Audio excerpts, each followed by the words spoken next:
एगो बात जाने छे ये सारसा वाली बुढ़िया तो कथिला नचे है ये लबरी दीदी देखियो ये ना के करछे ये लबरी आ घबरी करे छे। एगो बात कहू की भेल ई की भेले पहले नीतीश कुमार दे छलखिन 400 अब सीधा 1100 क देलके त बुढ़िया आर के एकदम दीवानी भेल। चलू ना पूरा नाम लिखा ले ये नेपाल वाली भैडाई बुढ़िया ये कौन गे कनिया कथिला त नाचे छे हमरा 1100 रुपया मुंह में दे गई अब तो बुढ़िया के तो भावे बढ़ गया। अब तो लागे धरती पर नेपाल वाली के प्यारो नहीं रहते।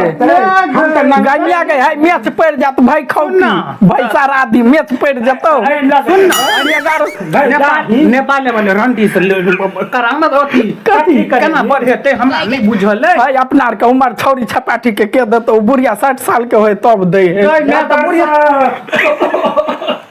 बुढ़िया 60 साल का छे गई तो बुढ़िया नेपाल वाली बाप डाई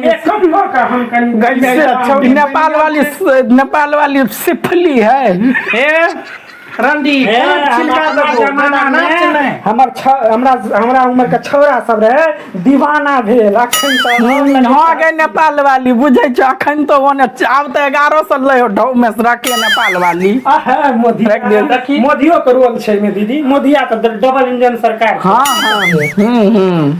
किया न नचबै यो दर्शक सब बहुत बहुत धन्यवाद कहै छै नीतीश कुमार के कि सब बुढ़ा बीर जेते छलखिन सब कोई के सहारा देलखिन हेबे के चाही। उम्र है त हमरो सब दिसन कनी एक नजर देखबै नीतीश कुमार अहाँ के हाथ जोड़ के डबल मोदी सरकार सबके हाथ जो बिहार के ऊपर सब कोई दियो। हमहू सब प्रदेश में आबि के देखै छियै 2 बजे रात के की कर रहल छी।